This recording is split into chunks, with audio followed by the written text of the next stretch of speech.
अब बच्चों हम बात करते हैं जो सेकंड टाइप एक्सेलरेशन की, जिसको हम लोगों ने टेंजेंशियल एक्सेलरेशन का नाम दिया था। ये वाला जो एक्सेलरेशन है, इसके नाम से ही हमें ये लग रहा है कि इसका ताल्लुक किसी टेंजेंट के साथ होगा, यानी नाम इसके टेंजेंट लिखा हुआ है उसमें। तो देखते हैं इसकी डायरेक्शन क्या होगी। सपोज करते हैं एक बॉडी है जो सर्कुलर पाथ में मूव कर रहा है, सर्कल के सेंटर ओ, ये बॉडी वो खुद हो गया, और ये मैंने इसके ऊपर टेंजेंट ड्रॉ किया है, और हमें पता है यही बॉडी की किसकी डायरेक्शन है, वेलोसिटी या डिस्प्लेसमेंट की डायरेक्शन भी यही होती है उसकी। और अभी हम लोगों ने देखा है सेंटीमीटर एक्सेलरेशन टुवर्ड सेंटर होता है। पहली बात आप लोगों ने जो याद रखनी है, जो टेंजेंशियल एक्सेलरेशन होता है इसमें टेंजेंट वर्ड यूज़ हो रहा है, तो इसकी जो डायरेक्शन होगी ना, इसकी जो डायरेक्शन होगी वो टुवर्ड सेंटर नहीं होगी, इसकी डायरेक्शन अलोंग टेंजेंट होती है। यानी इसकी जो डायरेक्शन होगी वो अलोंग द किधर होगी, टेंजेंट होगी। और ये याद रखनी बात कि जो सेंटीमीटर एक्सेलरेशन था, इसके बारे में हम लोगों ने कहा था ये प्रोड्यूस होता है due to change in direction of velocity के साथ मैंने ओनली का वर्ड यूज़ किया था। यानी सर्कुलर पाथ में अगर बॉडी की वेलोसिटी की डायरेक्शन चेंज हो रही है ना, तो वेलोसिटी की डायरेक्शन चेंज होने से जो एक्सेलरेशन प्रोड्यूस होता है वो सेंटीमीटर एक्सेलरेशन है। अब ये जो टेंजेंशियल एक्सेलरेशन है ये प्रोड्यूस होगा जब बॉडी जो मूव करेगा और उस बॉडी की वी वेरिएबल होगी। यानी बॉडी अगर सर्कल में मूव कर रहा है, वी मीन उस बॉडी की क्या होगी, स्पीड वेरिएबल होगी। यानी अगर बॉडी सर्कल में मूव करे और उस बॉडी की स्पीड क्या हो रही हो, चेंज हो रही हो, चेंज होने का मतलब क्या है, उसकी स्पीड इंक्रीज़ हो रही हो या उसकी स्पीड डिक्रीज़ हो रही हो, तो उस स्पीड के चेंज होने की वजह से जो एक्सेलरेशन प्रोड्यूस होगा उसे हम क्या कहेंगे, टेंजेंशियल एक्सेलरेशन कहेंगे। तो इसके बारे में मैं क्या लिखूँगा, ये वाला एक्सेलरेशन प्रोड्यूस होगा किस वजह से, due to change in magnitude of velocity, due to change in magnitude of velocity. और मैग्नीट्यूड ऑफ वेलोसिटी हम किस को कहते हैं, स्पीड को कहते हैं। तो ये बच्चों आप लोगों ने बेसिक कंसेप्ट तो याद रखना है कि ये वाला जो एक्सेलरेशन है ये कब प्रोड्यूस होगा, due to change in magnitude of velocity. और मैग्नीट्यूड ऑफ वेलोसिटी का मतलब क्या होता है, स्पीड, कि अगर बॉडी की स्पीड चेंज हो रही है तो उसकी वजह से जो एक्सेलरेशन प्रोड्यूस होगा उस एक्सेलरेशन को हम टेंजेंशियल एक्सेलरेशन कहेंगे, और इसकी जो डायरेक्शन होगी वो अलोंग दी टेंजेंट होगी। अब इसकी हमें समझ आ गया कि जो डायरेक्शन अलोंग दी टेंजेंट है, और ये कब प्रोड्यूस होगा, जब स्पीड चेंज हो रही होगी। इसका मतलब ये कि जब स्पीड वेरिएबल हो तो उस मोशन को हम क्या बोलते हैं, नॉन यूनिफॉर्म सर्कुलर मोशन कहते हैं। यानी उस मोशन को हम नाम दे रहे होते हैं नॉन यूनिफॉर्म सर्कुलर मोशन। अब देख रहे हैं कि इसकी डायरेक्शन क्या होगी ना। देखिए बच्चे, अगर बॉडी किसी सर्कल में मूव कर रहा है, ये मैंने इसका छोटा सा पार्ट एक शो किया, और कोई बॉडी है ये वाला इस सर्कल में मूव कर रहा है। अब मैं कह रहा हूँ उसकी स्पीड चेंज हो रही है, तो स्पीड तो दो तरह से चेंज हो सकती है। मैं दो डिफरेंट डायग्राम बनाता हूँ ताकि आपको सही कंसेप्ट समझ आ जाए। दोनों केसेस में हम ये अज्यूम कर लेते हैं कि बॉडी जो है वो एंटी क्लॉकवाइज मूव कर रहा है, और ये बॉडी की स्पीड, सॉरी वेलोसिटी की डायरेक्शन है, इधर वेलोसिटी वी कर लेते हैं, इधर उसकी वेलोसिटी को कोई नाम वी प्राइम दे लेते हैं। तो अब ये पॉसिबिलिटी है ना कि बॉडी अगर सर्कल में मूव कर रहा है और वो उसकी मोशन कौन सी, नॉन यूनिफॉर्म सर्कुलर मोशन है। नॉन यूनिफॉर्म सर्कुलर मोशन का मतलब है कि बॉडी की स्पीड वेरिएबल है। अब स्पीड वेरिएबल दो तरह से हो सकती है। पहली सिचुएशन क्या है कि बॉडी की स्पीड इंक्रीज़ हो रही हो। सपोज करें जो पॉइंट मैंने बनाया है, इस पॉइंट पे बॉडी की जो स्पीड है वो क्या हो रही है, इंक्रीज़ हो रही है। अगर स्पीड इंक्रीज़ हो रही हो तो जो वेलोसिटी की डायरेक्शन होगी वही basically acceleration along the tangent की भी डायरेक्शन होगी। तो जो टेंजेंशियल एक्सेलरेशन होता है उसको हम बच्चों डिनोट करते हैं AT से। तो अगर बॉडी की स्पीड इंक्रीज़ हो रही हो तो जो वेलोसिटी की डायरेक्शन होगी वही टेंजेंशियल एक्सेलरेशन की डायरेक्शन होगी। तो अगर हमसे पूछा अगर V इंक्रीज़ हो रही हो तो V और एक्सेलरेशन अलोंग द टेंजेंट में कितने डिग्री एंगल होगा, तो फिर 0 डिग्री एंगल बनेगा, मीन दोनों की डायरेक्शन सेम होगी।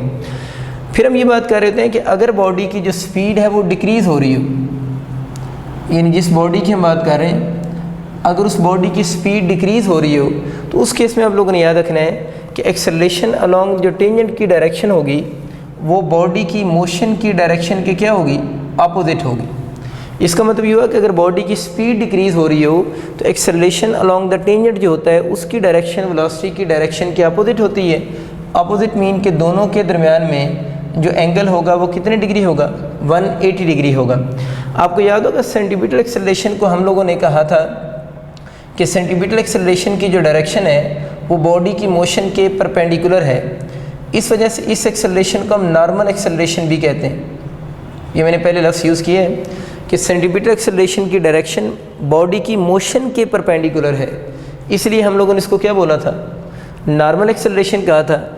अब इस एक्सेलरेशन अलोंग टेंजेंट जो है उसकी डायरेक्शन तो या तो वेलोसिटी के पैरेलल होगी या क्या होगी, एंटी पैरेलल होगी। तो इनको नाम हम दे रहे होते हैं, जो टेंजेंशियल एक्सेलरेशन होता है इसको कुछ लोग पैरेलल एक्सेलरेशन भी कहते हैं। In this acceleration is also named as parallel acceleration. उसकी वजह ये होती है कि अगर ये इंक्रीजिंग स्पीड हो तो हमने सीखा है कभी कि इसकी जो डायरेक्शन होगी वो वही होगी जो जो इस टेंजेंशियल एक्सेलरेशन की वही डायरेक्शन होगी जो बॉडी की किसकी डायरेक्शन है, स्पीड की डायरेक्शन है। एक तो ये बच्चों आप लोगों ने बेसिक सा कंसेप्ट याद रखना है कि ये कब प्रोड्यूस होगा, जब डायरेक्शन चेंज होगी किसकी, वेलोसिटी की। और ये दूसरा वाला कब प्रोड्यूस होगा, एक्सेलरेशन अलोंग द टेंजेंट, जब बॉडी की जो है वो मैग्नीट्यूड ऑफ स्पीड या मैग्नीट्यूड ऑफ वेलोसिटी जो है वो क्या हो रही होगी, चेंज हो रही होगी। इस एक्सेलरेशन ने तब प्रोड्यूस होना है। दो बातें होगी। अब अगर हम इस एक्सेलरेशन अलोंग द टेंजेंट का फार्मूला लिखते हैं तो इसका फार्मूला बनेगा delta v by delta T. इस बात में बड़ा फ़र्क है, delta v by delta T. देखिए कुछ लोग इसको यूँ लिखते हैं, वो भी चल के मैं आगे डिस्कस करता हूँ। कुछ बच्चे इसको यूँ लिख सकते हैं, delta v by delta T लिख सकते हैं। तो ये इसका फार्मूला रॉन्ग है। यानी एक्सेलरेशन अलोंग टेंजेंट का अगर आप फार्मूला लिखना चाह रहे हैं तो डेल्टा v नहीं होगा, ठीक है ना। इसमें हम चेंज इन वेलोसिटी ले रहे हैं, ठीक है। इसको मैं बाद में डिस्कस करता हूँ अभी डिटेल से। बस इतना भी याद रख लें कि इसका जब फार्मूला करेक्ट अगर आपसे पूछेगा तो डेल्टा और v के ऊपर आप लोगों ने मॉडुलस का साइन लगाना है, डेल्टा v टोटल के ऊपर मॉडुलस का साइन नहीं लगाना। तो ये फार्मूला आपका होगा एक्सेलरेशन अलोंग द टेंजेंट का। अब हमें ये समझ आ गया कि एक्सेलरेशन अलोंग द टेंजेंट कब प्रोड्यूस होगा, जब बॉडी की स्पीड वेरिएबल होगी। तो मैं कह सकता हूँ कि अगर आप लोगों के पास if body move with uniform speed, if body, इसको मैं बाद में डिस्कस करता हूँ, इसमें स्टार बनाता हूँ। If body moves with uniform speed, तो फिर क्या होगा, अगर बॉडी यूनिफॉर्म स्पीड से मूव करे किसी भी सर्कुलर पाथ में, तो अब आप क्या कहोगे, उसका जो सेंटीपिटल एक्सेलरेशन होगा वो हमें पता है ज़ीरो के इक्वल नहीं होगा। क्योंकि मैंने आपको क्या समझाया कि जब भी सर्कुलर मोशन होगी जो एक्सेलरेशन हमेशा होगा वो सेंटीपिटल है, क्योंकि डायरेक्शन तो सर्कुलर मोशन में आप उसको चेंज होने से रोक ही नहीं सकते ना। तो ये तो सर्कुलर मोशन की वजह से सेंटीपिटल एक्सेलरेशन तो ज़ीरो नहीं होगा। लेकिन अगर बॉडी मूव कर रहा है यूनिफॉर्म स्पीड से तो उसकी स्पीड कांस्टेंट है, तो फिर उसका एक्सेलरेशन अलोंग द टेंजेंट क्या हो जाएगा, ज़ीरो के इक्वल होगा। लेकिन सेंटीपिटल उसका ज़ीरो के इक्वल नहीं होगा। इसी तरह अगर आपका एमसीक्यू आ जाता है कि body move with non uniform speed, बाकी बातें वही हैं, आप पूरी स्टेटमेंट लिख लीजिएगा कि body move with non uniform speed in a circular path, कि बॉडी अगर नॉन यूनिफॉर्म स्पीड से मूव करे तो कोई भी हो, है तो सर्कुलर मोशन ही ना, तो सेंटीपिटल एक्सेलरेशन तो ज़ीरो होगा नहीं। लेकिन अगर उसकी नॉन यूनिफॉर्म स्पीड होगी तो फिर याद रखना है कि उसका टेंजेंशियल एक्सेलरेशन भी ज़ीरो के इक्वल नहीं होगा। तो मैं अक्सर ये कहता होता हूँ यूनिफॉर्म स्पीड से मूव करेगा तो एक्सेलरेशन का सिर्फ एक कंपोनेंट होगा, वो सेंटीपिटल है। और अगर वो नॉन यूनिफॉर्म स्पीड से सर्कुलर मोशन परफॉर्म करेगा तो उसके एक्सेलरेशन के दोनों कंपोनेंट होंगे, सेंटीपिटल एक्सेलरेशन भी होगा और एक्सेलरेशन अलोंग दी टेंजेंट भी होगा। टोटल एक्सेलरेशन का मतलब ये है कि अभी हम जो पढ़ रहे हैं डायग्राम, उसमें हम लोगों ने दो एक्सेलरेशन पढ़ लिए हैं। एक वेलोसिटी की मैग्नीट्यूड की वजह से प्रोड्यूस हो रहा है और एक वेलोसिटी की डायरेक्शन की वजह से प्रोड्यूस हो रहा है। एक की जो डायरेक्शन है वो टुवर्ड्स सेंटर थी जो सेंटीपिटल था, एक की डायरेक्शन अलोंग द टेंजेंट है। और ये हमें चीज़ क्लियर होगी कि ये दोनों एक्सेलरेशन आपस में परपेंडिकुलर हैं। तो हमारा ये एमसीक्यू तो बन गया ना। अगर आपका एमसीक्यू आता है कि सेंटीपिटल एक्सेलरेशन और एक्सेलरेशन जो अलोंग द टेंजेंट है उनमें कितने डिग्री एंगल है, तो हम ये कहते हैं वो दोनों आपस में परपेंडिकुलर होंगे।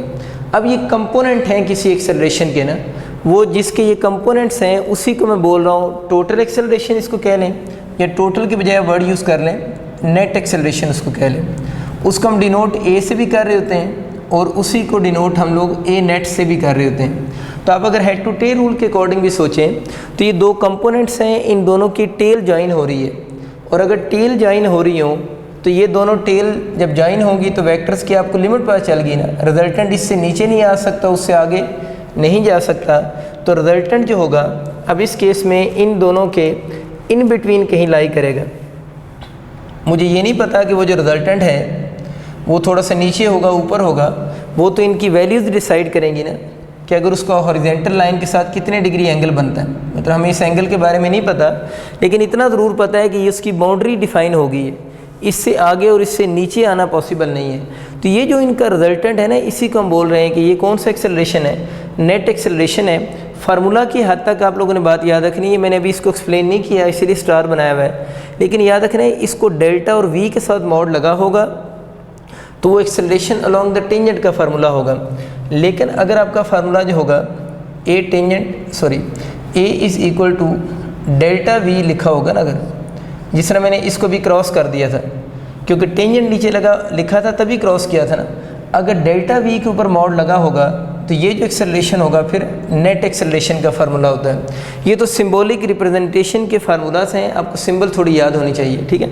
लेकिन ये वाला जो फार्मूला है ये फार्मूला नेट एक्सेलरेशन का है, और ये वाला जो आपके पास बन रहा है वी के सिर्फ जो मॉड और है ये formula acceleration along the tangent का है। हमारे जो यूनिवर्सिटी में एमसीक्यू आते हैं वो ज़्यादातर इस नीचे वाले फार्मूले के आएंगे, इसके कॉमन हम क्वेश्चन अभी हम सब के क्वेश्चन खैर देखते हैं। तो जो नेट एक्सेलरेशन है अगर हम उसके फार्मूला की बात करें तो नेट एक्सेलरेशन के देखें दो कंपोनेंट है, एक AC है और एक कौन सा AT है, और ये दोनों कंपोनेंट्स आपस में परपेंडिकुलर हैं।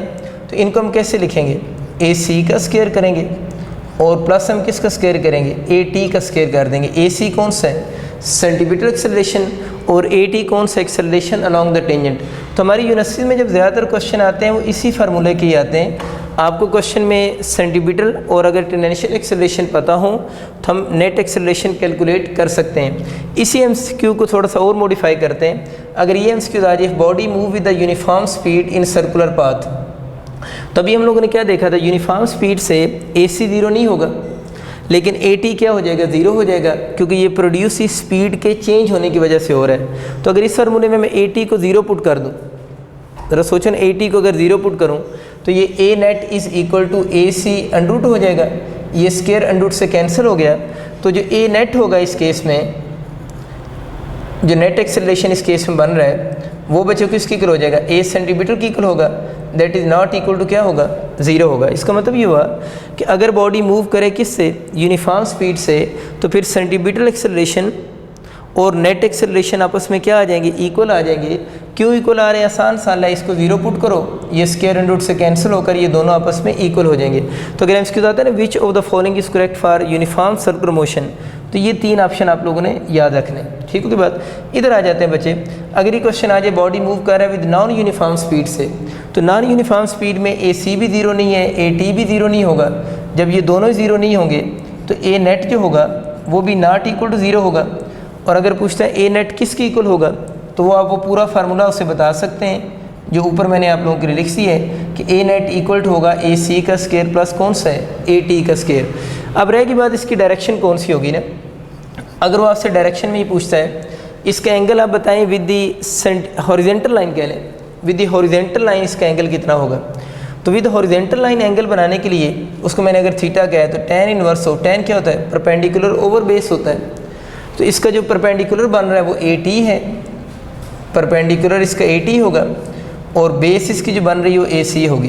तो अगर आपसे पूछता है ना angle with the horizontal line, तो इसका जो फार्मूला बनेगा tan inverse of AC AT over क्या होगा, AC होगा, ये इसका एंगल होगा। इसका मतलब एंगल इसकी वैल्यू ने, इसके एरो ने थोड़ा ऊपर होना है, ये नीचे होना है, वो डिपेंड करेगा किसकी वैल्यू पे, AT पे और किस पे, AC, दोनों पे इसका एंगल क्या कर रहा होगा, डिपेंड कर रहा होगा कि वो किस डायरेक्शन में आपके पास यहाँ पर लाई करेगा। अब बच्चों कुछ MCQs की प्रैक्टिस करते हैं जो अभी तक हम लोगों ने फार्मूलाज पढ़े हैं उनके आ सकते हैं ना।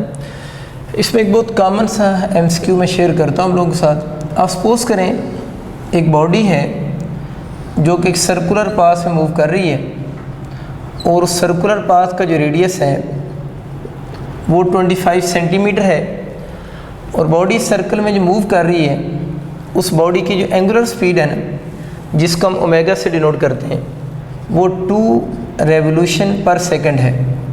और क्वेश्चन उसका ये कि आप इस केस में सेंटीपिटल एक्सेलरेशन भी बता सकते हैं, एक्सेलरेशन अलॉन्ग द टेंजेंट भी आपसे पूछ सकता है, और नेट एक्सेलरेशन भी पूछ सकता है। मतलब कोई भी एमसीक्यू आ सकता है। रेडियस गिवन है, ओमेगा गिवन है, और आप में से इनमें से कोई भी एक्सेलरेशन आपसे डिमांड कर सकता है। हम सेंटीपिटल से शुरू करते हैं। देखिए सेंटीपिटल के हमारे पास 2 फार्मूले हैं, एक v² है, एक r ओमेगा स्क्वायर है। अगर ओमेगा गिवन हो तो प्रेफर हम ओमेगा वाले फार्मूला को करेंगे, तो फार्मूला क्या बन जाएगा, r ओमेगा स्क्वायर हो गया। अब अगर इसमें वैल्यूज पुट करें तो r आपको 25 देखिए सेंटीमीटर लिखा हुआ है, इसको मीटर में कन्वर्ट करने के लिए हम 100 से क्या करेंगे, डिवाइड करेंगे। ओमेगा जो है वो 2 रेवोल्यूशन है। अब रेवोल्यूशन सिस्टम इंटरनेशनल की यूनिट नहीं है। रेवोल्यूशन में आपको मैंने बताया था 1 revolution equal to 2 pi radians, लेकिन नीचे सेकंड ही है, वैसे नॉर्मली मिनट्स होते हैं। तो जब सेकंड है तो नीचे से कन्वर्ट करने की ज़रूरत नहीं है, सिर्फ रेवोल्यूशन की जगह पर आप लोगों ने 2 पाई साथ में लगा देना है, तो ये रेडियन में कन्वर्ट हो जाएंगे, बाकी एज इट इज़ आ जाएगा। और याद रखना है कि यहाँ पर ओमेगा का स्केयर आ रहा है, तो 2 के साथ 2 पाई क्यों लिखा है, रेवोल्यूशन पर सेकंड को रेडियन पर सेकंड बनाने के लिए। ओमेगा का स्केयर आ रहा है तो स्केयर लिख देंगे। इसको बच्चे सॉल्व करें, 25 को 100 से 1/4, इसको ना देखें 2 × 2 4 पाई का होल स्केयर हो जाएगा। स्केयर अगर आप ओपन करते हो तो 1/4, इसको क्या करेंगे 16 पाई स्केयर, ये इससे कैंसिल हो जाएगा। तो आपका जो सेंटीपिटल एक्सेलरेशन बच्चों बन रहा है वो 4 पाई स्केयर होगा। अब ये लीनियर एक्सेलरेशन है असल में, तो A is a symbol of linear acceleration, तो इसकी यूनिट जो बनेगी वो मीटर पर सेकंड स्केयर होगी। तो अगर इस क्वेश्चन में अगर आपसे वो सेंटीपिटल एक्सेलरेशन पूछता है तो उसका आंसर 4 पाई स्केयर होगा। अगर ये क्वेश्चन आपका आ जाता है और आपसे कहते हैं acceleration along the tangent calculate करें, तो मैंने भी आपको क्या बताया था कि एक्सेलरेशन अलॉन्ग द टेंजेंट जो है वो तब प्रोड्यूस होगा जब बॉडी की स्पीड में चेंज आएगी। किस में, स्पीड में चेंज आएगी। तो यहाँ पर मुझे बताओ बॉडी की ओमेगा कांस्टेंट है, हमें तो ओमेगा की वैल्यू गिवन है, v = r ओमेगा आप लोगों ने पढ़ा हुआ है ना। तो इस क्वेश्चन में हमें ये बताओ आपको जो गिवन चीज़ है, ओमेगा जब कांस्टेंट होगी तो उस केस में आपकी v भी तो क्या होगी, कांस्टेंट होगी, क्योंकि ओमेगा और v का आपस में डायरेक्ट रिलेशन है। तो यहाँ पर ओमेगा कांस्टेंट है, अगर ओमेगा कांस्टेंट है तो फिर v भी क्या होगा, कांस्टेंट होगा। अगर ये दोनों वैल्यूज़ कांस्टेंट है, क्योंकि ओमेगा की मैग्नीट्यूड चेंज नहीं हो रही, अगर ओमेगा की मैग्नीट्यूड चेंज नहीं हो रही तो v की मैग्नीट्यूड भी चेंज नहीं होगी। इसका मतलब है कि इस क्वेश्चन में v कांस्टेंट है। और अभी आज मैंने आपको रूल क्या सिखाया कि अगर बॉडी की स्पीड क्या हो जाए, कांस्टेंट हो जाए, तो उस केस में acceleration along the tangent must be equal to क्या होगा, 0 होगा। तो ये बात आप लोगों ने याद रखनी। इस केस में आपको ओमेगा जो था वो फिक्स गिवन है, यानी ओमेगा की मैग्नीट्यूड चेंज नहीं हो रही। अगर ओमेगा की मैग्नीट्यूड चेंज ना हो तो v भी चेंज नहीं होगा। इस केस में जो at होगा that must be equal to 0। ठीक होगी बात। अब तीसरा एक्सेलरेशन अगर आपसे पूछ लेता है, 2 तो हो गए हैं, सेंटीपिटल बना लिया, एक्सेलरेशन अलॉन्ग द टेंजेंट की आपको वजह समझ आ गई। फिर नेक्स्ट एक्सेलरेशन जो है वो आप लोगों ने नेट एक्सेलरेशन बनाना है। तो मैंने आपको नेट एक्सेलरेशन का क्या फॉर्मूला बताया था, ac का स्क्वायर प्लस at का स्क्वायर। तो यहाँ से हमें नज़र आ रहा है कि at तो वैसे ही किसकी को ला रहा है, 0। अगर इसको 0 पुट करोगे तो इसका स्क्वायर अंडर से कैंसिल हो जाएगा। तो नेट एक्सेलरेशन जो आप लोगों के पास बनेगा, जो net acceleration is equal to ac हो जाएगा। तो जो नेट एक्सेलरेशन है वो सेंटीपिटल एक्सेलरेशन के ही इक्वल होगा। तो इसका जो आंसर बनेगा वो 4 पाई स्क्वायर, और ये भी a की फॉर्म में लिखा जाता है, तो इसकी यूनिट भी मीटर पर सेकंड स्क्वायर होगी। तो आपको बच्चे आइडिया हो गया कि अगर ओमेगा की मैग्नीट्यूड कांस्टेंट गिवन हो तो इस फार्मूले के अकॉर्डिंग फिर v भी क्या होगा, कांस्टेंट ही होगा, क्योंकि रेडियस इस क्वेश्चन में चेंज नहीं हो रहा, वो तो फिक्स है ना।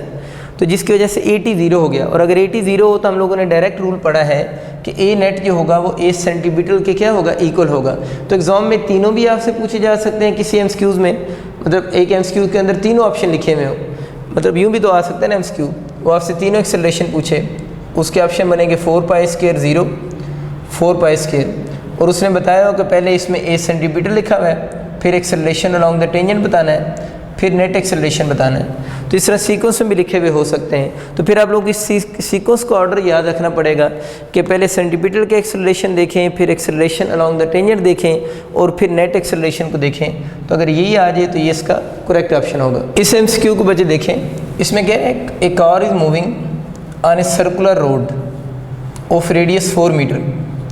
इन क्वेश्चन में जो रेडियस है वो सर्कुलर पाथ का 4 मीटर गिवन है। At some instant speed is, देखिए ना उसने हर पॉइंट पे स्पीड नहीं बताई, एट सम इंस्टेंट बताइए। किसी एक इंस्टेंट पे उसकी जो स्पीड है वो 4 मीटर पर सेकंड है, यानी किसी इंस्टेंट पे उसकी स्पीड 4 मीटर पर सेकंड है। And increasing at a rate of this, मतलब उसकी स्पीड किसी इंस्टेंट पे ये है और उसकी स्पीड इंक्रीज़ हो रही है at a rate of 3 metre per second square.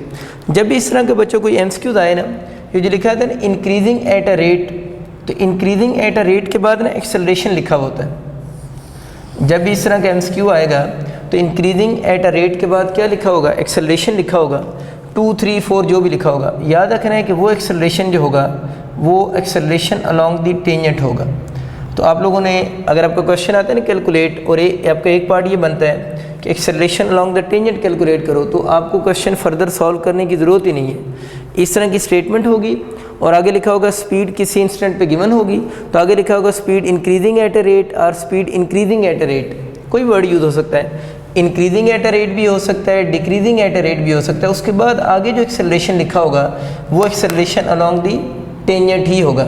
और याद रखना एक्सेलरेशन अलोंग द टेंजेंट मैंने बताया था पॉजिटिव भी हो सकता है और नेगेटिव भी। वो बताया था ना अगर बॉडी की वेलोसिटी इंक्रीज़ हो रही हो तो उसकी डायरेक्शन और वेलोसिटी की डायरेक्शन सेम होगी, तो वो एक्सेलरेशन पॉजिटिव प्लस 80 होगा, यानी जो एक्सेलरेशन अलोंग द टेंजेंट होगा वो पॉजिटिव होगा। और अगर बॉडी की वेलोसिटी डिक्रीज़ हो रही हो, जिस तरह मैंने बोला डिक्रीजिंग एट अ रेट भी होता तो तब भी वो 80 होता, लेकिन उसके साथ फिर माइनस साइन आ जाता। माइनस साइन किसको शो करता है कि इसकी डायरेक्शन जो वेलोसिटी की डायरेक्शन की क्या आ गई, अपोजिट आ गई है, जिसे अब डिसेलरेशन भी कहते हैं ना। तो ये पॉजिटिव भी हो सकता है और ये नेगेटिव भी हो सकता है, जिसे आप एक्सेलरेट कर रहा हो तो पॉजिटिव, डिसेलरेट कर रहा हो तो नेगेटिव होगा। खैर आपको बात समझ आ गई, फर्स्ट पार्ट सॉल्व हो गया। दूसरा पार्ट इसका आपका ये आ सकता है कि वो आपसे क्वेश्चन में ये पूछ ले, इसी क्वेश्चन में आप जो है वो सेंटीपिटल एक्सेलरेशन बताएं, यानी सेंटीपिटल एक्सेलरेशन इस केस में कितना होगा। देखिए सेंटीपिटल एक्सेलरेशन आप लोगों ने जब बताना है तो उसका फंडा तो v² होगा, यानी आप जिस पॉइंट की बात करेगा, उसने किस पॉइंट की बात की, at instant of 4 metre per second, तो उसी पॉइंट की आप वहाँ पर स्पीड यूज़ करोगे। इसमें वैल्यूज पुट करो ना, 4 का स्क्वायर डिवाइडेड बाय रेडियस, हमें क्वेश्चन में कितना गिवन था, 4 ही गिवन था, तो ए सी यहाँ से जो बनेगा 16/4, तो कितना बन जाएगा 4 मीटर पर सेकंड स्क्वायर। तो इसका मतलब ये हुआ कि अगर आपका एमसीक्यू आता है कि सेंटीपिटल एक्सेलरेशन इस केस में कैलकुलेट करें तो वो 4 मीटर पर सेकंड स्क्वायर होगा। तीसरा आपका एमसीक्यू इसका ये बन सकता है, वो आपसे इसी क्वेश्चन में ये पूछे कि आप जो है वो नेट एक्सेलरेशन कैलकुलेट करें। तो अभी मैंने आपको बताया था कि नेट एक्सेलरेशन जो कैलकुलेट करने के लिए आप लोगों ने फार्मूला तो बना लिया मैंने, तो नेट एक्सेलरेशन का आपका जो फार्मूला बनेगा उसमें आप लिखेंगे ए सी का square plus acceleration along the tangent का स्क्वायर। दोनों चीज़ें हम बना चुके हैं, इसमें वैल्यूज डायरेक्ट पुट करें। ए सी कितना आ रहा है 4, 4 का स्क्वायर कितना होता है 16 plus acceleration along the tangent जो है वो 3 है, तो 3 का स्क्वायर कितना हो जाएगा 9, ठीक है। तो 9 अगर हो जाएगा तो √25 और 5 मीटर पर सेकंड स्क्वायर हो जाएगा। क्लियर होगी बात आपको कि acceleration along the tangent 5 metre per second square बनेगा। बस इसमें जो की पॉइंट था ये वाली बात आप लोगों ने याद रखनी, इंक्रीजिंग एट अ रेट और डिक्रीजिंग एट अ रेट के बाद जो एक्सेलरेशन गिवन होता है वो एक्सेलरेशन अलोंग द टेंजेंट होगा। एक और बात सुने, देखिए अगर यहाँ पर डिक्रीजिंग एट अ रेट लफ्ज़ लिखा होता ना तो फिर यहाँ पर माइनस साइन आना था। तो आप लोगों ने याद रखना जब फार्मूला आप लोगों ने अप्लाई करना है तो वो माइनस साइन विद इन दी ब्रैकेट आना था, यहाँ पर प्लस ही रहेगा। मतलब यहाँ पर इंक्रीजिंग एट अ रेट हो या डिक्रीजिंग एट अ रेट हो, इस एक्सेलरेशन की सिंबल को तो ज़रूर फ़र्क पड़ेगा, लेकिन जो नेट एक्सेलरेशन है उसको कोई फ़र्क नहीं पड़ेगा, क्योंकि माइनस का जब हम स्केयर लेंगे तो फिर उसका आंसर क्या हो जाएगा, पॉजिटिव हो जाएगा। तो ये बात आप लोगों ने बच्चों लाजमी नोट कर लेनी है कि यहाँ पर माइनस अगर आएगा तो अक्सर बच्चे यहाँ पर माइनस लगा देते हैं, तो यहाँ पर माइनस नहीं लगाना, यूज़ समझ लें कि फार्मूले का ही प्लस है, वो माइनस इनसाइड द स्केयर लगेगा और जब उसका स्केयर लेंगे तो आंसर पॉजिटिव होगा। उसी की एग्जांपल भी दे रहा हूँ कि इस सवाल में इंक्रीजिंग रेट हो या डिक्रीजिंग रेट हो, नेट एक्सेलरेशन को दोनों केस में कोई फ़र्क नहीं पड़ेगा। फिर एक और एमसीक्यू बच्चों देख से, इस एमसीक्यू में आप अज्यूम कर लें कि बॉडी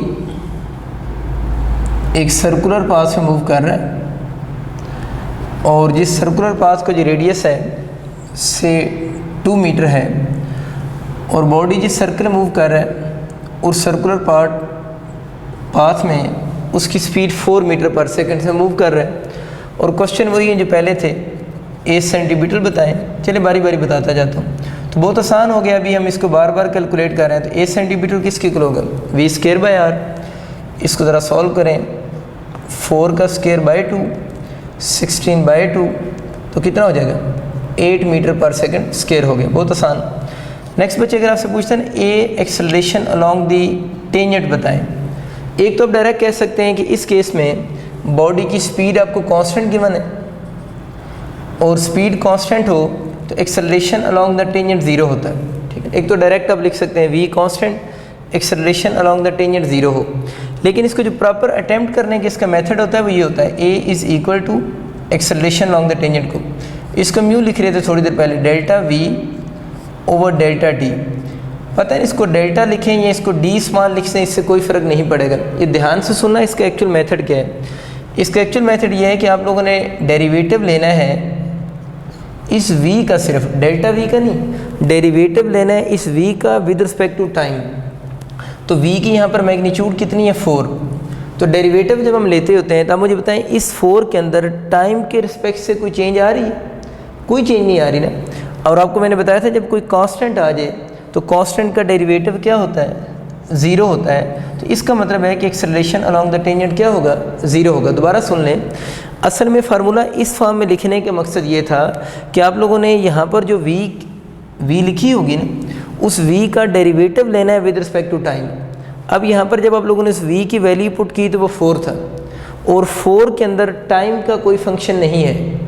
हमें कैसे पता चल रहा है कि 4 जो है वो टाइम पे डिपेंड नहीं कर रहा, कहीं इसके साथ कोई टाइम का जिक्र है, कहीं भी टाइम वाला फीचर नहीं लिखा हुआ।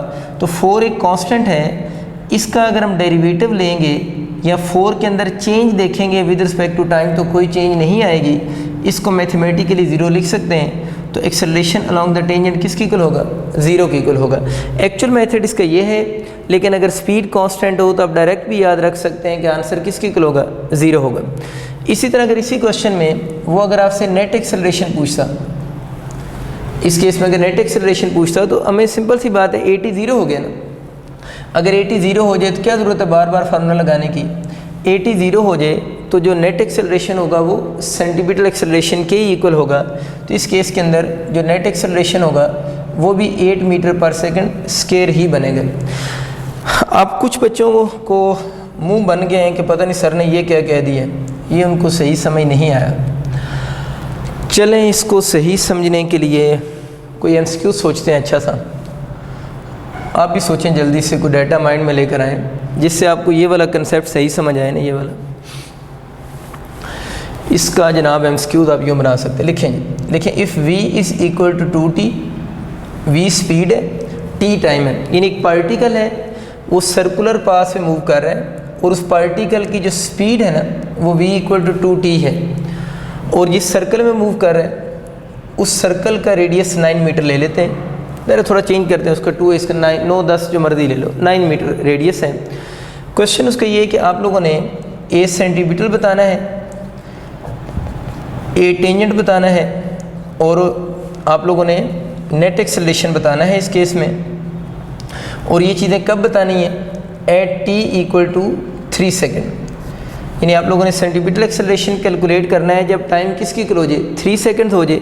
देखिए इस क्वेश्चन में v जो है वो टाइम का फंक्शन गिवन है, मतलब जैसे जैसे टाइम इंक्रीज़ होगा, चेंज होगा जैसे से या इंक्रीज़ होगा तो v की स्पीड भी बॉडी की इस सर्कुलर पाथ में क्या होगी, इंक्रीज़ होगी। इस बात में फ़र्क है, इधर 4 लिखा हुआ है खाली, उधर क्या लिखा हुआ है 2t लिखा हुआ है। तो ये मैं आपसे कह रहा था ना कि ये वाला जो 4 है वो टाइम का फंक्शन नहीं है, लेकिन वहाँ पर जो 2 लिखा हुआ है वो टाइम का फंक्शन है। जब t को चेंज करेंगे तो v की वैल्यू भी क्या होगी, चेंज होगी। तो इस तरह की जो भी इक्वेशन आपको नज़र आ जाए, इसका मतलब ये है कि ये जो स्पीड आपको गिवन है ये बेसिकली वेरिएबल स्पीड से बॉडी सर्कुलर पाथ में मूव कर रहा है।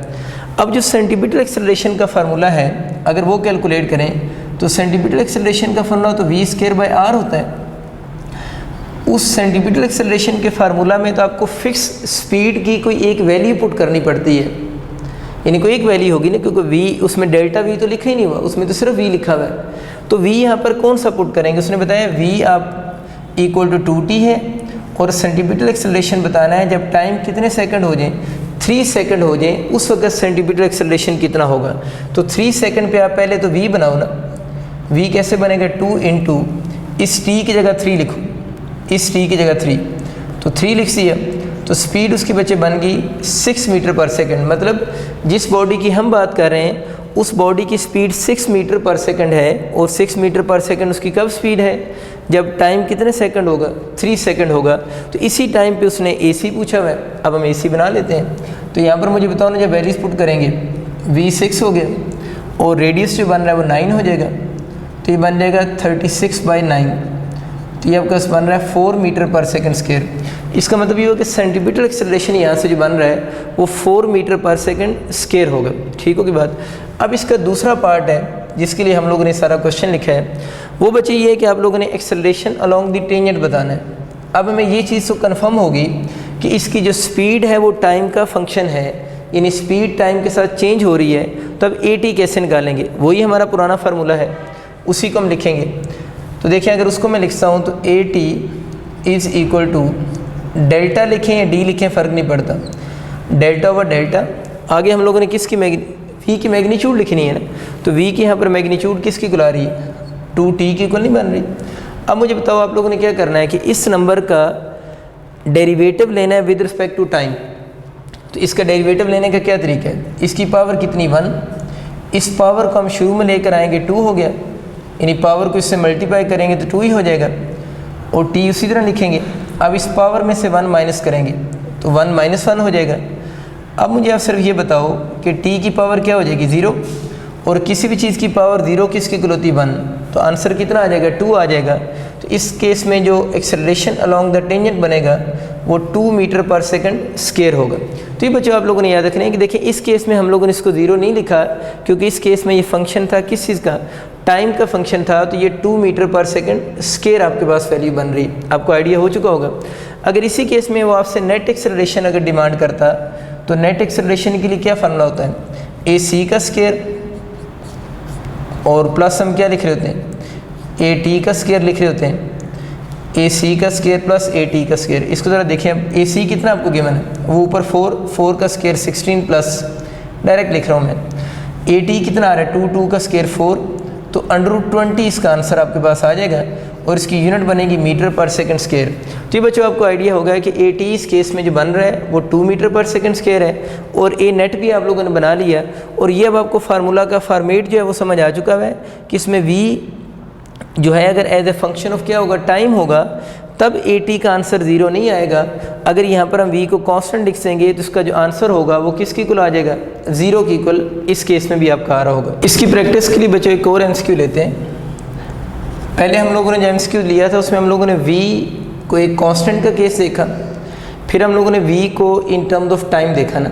एक क्वेश्चन ओमेगा का भी लिख लेते हैं ना। अब यूँ लिख लें, if omega is equal to 2T हो जाए और बॉडी जिस सर्कल में मूव कर रहा है उस सर्कल का रेडियस 2 मीटर, वही क्वेश्चन है, बॉडी सर्कुलर पाथ में मूव कर रहा है, उसकी omega as a function of time given है, रेडियस 2 मीटर है, और आपसे वही सेम क्वेश्चन पूछ रहा है, सेंटीमीटर एक्सेलरेशन वगैरह बताने हैं, और टाइम से 3 सेकंड ही लिख लेते हैं। AC बताएं, A टेंजेंट बताएं, या A नेट एक्सेलरेशन बताएं। ठीक है, ठीक है, इसको कैलकुलेट करते हैं। बेहतर तो ये होता है कि आप इसको इसी ओमेगा को ना V की फॉर्म में लिख लें, क्योंकि अभी हम लोगों ने V की प्रैक्टिस की है ना। वैसे तो इसको इन टर्म्स ऑफ ओमेगा भी सॉल्व किया जा सकता है, लेकिन मैं आपको ये रिकमेंड करूँगा कि आप इसको V = R ओमेगा लिखें, और इस ओमेगा को हमेशा V की फॉर्म में कन्वर्ट कर लिया करें। कैसे कन्वर्ट होगा, V = R, और ओमेगा की जगह पर हम क्या लिख सकेंगे, बल्कि R की जगह उसकी वैल्यू पुट कर दो ना। R 2 मीटर है, ओमेगा कितना है 2T, तो V = 4T अब आपके पास बन गया। ये तो पुराना क्वेश्चन ही हो गया। इसका मतलब ये होगा अगर इस तरह का सवाल भी आ जाए तो आप इसको इस फॉर्म में लिख सकते हैं, और इस फॉर्म में लिखेंगे तो बहुत इजी हो जाएगा अब आपके लिए सॉल्व करना। तो आप जल्दी से बल्कि ईमानदारी से वीडियो को पॉज करें और इसके आंसर तीनों के कैलकुलेट करें, और फिर दोबारा रीप्ले करके चेक करें कि आपका आंसर ठीक आ रहे हैं या नहीं आ रहे हैं। शाबाश, इसकी करें प्रैक्टिस। मैं आपका वेट कर रहा हूँ कि आप प्रैक्टिस में लगे हुए, पता चले आप सारी वीडियो देख रहे हो। ख्याल करो वीडियो नहीं देखें, आप पास करके इसको करें सॉल्व। शाबाश, ठीक हो गया जी, टाइम आपका ओवर हो गया। अब मैं इसको सॉल्व करता हूँ। देखिए AC = v square over r होता है, यहाँ पर वी पुट करना पड़ती है। हम लोगों ने क्या सीखा था, वी बनाने के लिए जो टाइम गिवन होगा उस टाइम की वैल्यू पुट कर दोगे, तो 4 के साथ टाइम 3 पुट करेंगे तो आंसर कितना आ जाएगा 12 मीटर पर सेकेंड स्क्वायर।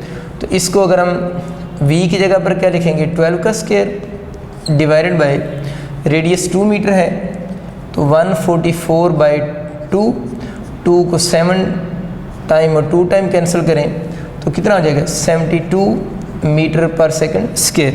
तो ए सेंटीमीटर आपके पास आ गया 72 मीटर पर सेकंड स्क्वायर।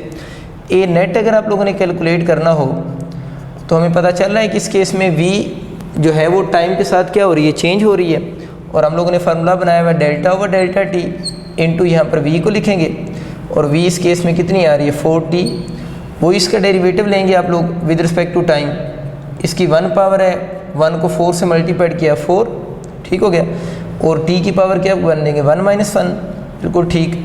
4 और 1 माइनस 1 कितना हो जाएगा 0। किसी भी चीज़ की पावर 0 1 होती है तो एक्सेलरेशन जो नेट एक्सेलरेशन बनेगा वो 4 मीटर पर सेकेंड स्क्वायर होगा। नेट नहीं sorry acceleration along the tangent ये वाला होगा ना 4 मीटर पर सेकेंड स्क्वायर। इसी तरह अगर हम नेट एक्सेलरेशन कैलकुलेट करें तो नेट एक्सेलरेशन के लिए आपको पता है दोनों के स्क्वायर लेने पड़ेंगे। इसमें किसका स्क्वायर पहले लिखेंगे AC का स्क्वायर, किसी के भी वैसे पहले लिख सकते हैं, और AT का स्क्वायर, ये आप लोगों ने सीखा है अभी। इसमें वैल्यूज पुट कर दो, इसमें आपका 72 का स्क्वायर हो जाएगा प्लस किसका हो जाएगा 4 का स्क्वायर हो जाएगा। इसको आप कैलकुलेट वो मतलब सॉल्व कर सकते हैं, कैलकुलेटर तो आपको लो होता नहीं है, ज़्यादातर चांसेस है इसी फॉर्म में ऑप्शन गिवन होगा। या ये वैल्यू मैंने गलती से, बल्कि मैं जज्बाती हो गया था, मैंने थोड़ी बड़ी अज्यूम कर ली है ना, जिसकी वजह से वो इसका आंसर थोड़ा बड़ा आ रहा है। तो एग्ज़ाम में जब क्वेश्चन आएगा तो उसकी वैल्यू स्मॉल ही गिवन होगी आपको, ठीक हो गया जी।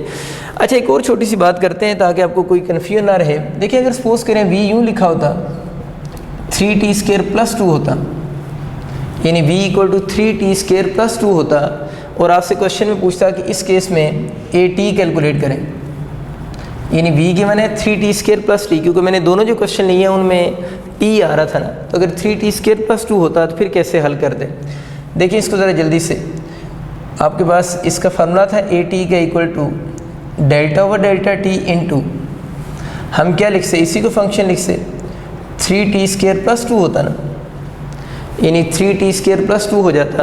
तो इस केस में देखिए इस पहली वाली टर्म का तो डेरिवेटिव लिया जा सकता है, इसको 3 को 2 से मल्टीप्लाइड करें क्या हो जाएगा 6t हो जाएगा और 2 की पावर -1, ठीक हो गया। और आगे उस कांस्टेंट की जब बात करेंगे तो उसका डेरिवेटिव तो 0 होगा, तो 6t इस केस में आ जाएगा। मैंने इसलिए बात की कि जो टाइम गिवन था ना 3 सेकंड्स, इस पे सेंटीमीटर तो कैलकुलेट हो रहा था, लेकिन बाकी दोनों क्वेश्चन में ये लग रहा था शायद इस टाइम का AT के साथ कोई लिंक नहीं है। तो ऐसा नहीं है, इस टाइम का AT के साथ भी उतना ही लिंक है जितना AC के साथ उसका लिंक है, क्योंकि इसी पर्टिकुलर टाइम पे उसने तीनों एक्सेलरेशन को कैलकुलेट करने को हमें कहा है। लेकिन हमारे पिछले दोनों MCQ में ये इशू आ गया था कि वो इसका जो फंक्शन था वो टाइम पे एंड पे जाके इंडिपेंडेंट हो जाता था, इसलिए वो मैंने क्वेश्चन बनाया। अब ये सेम क्वेश्चन आया होता, और अगर सपोज कर लेते हैं इसमें भी आपसे पूछता AT बताओ at t equal to 3 seconds, तो अब बच्चों आपको एंड पे t यूज़ करना पड़ना था, और अगर इसमें वैल्यूज पुट करें तो t इंटू 3 और आंसर आ जाएगा 18 मीटर पर सेकंड स्क्वायर। वैसे जो नॉर्मली चांसेस हैं आपके क्वेश्चन आने के इसमें से वो सिंपल क्वेश्चन है, उनमें आपको AT का इस फार्मूले से कैलकुलेट करने के क्वेश्चन कम आएंगे।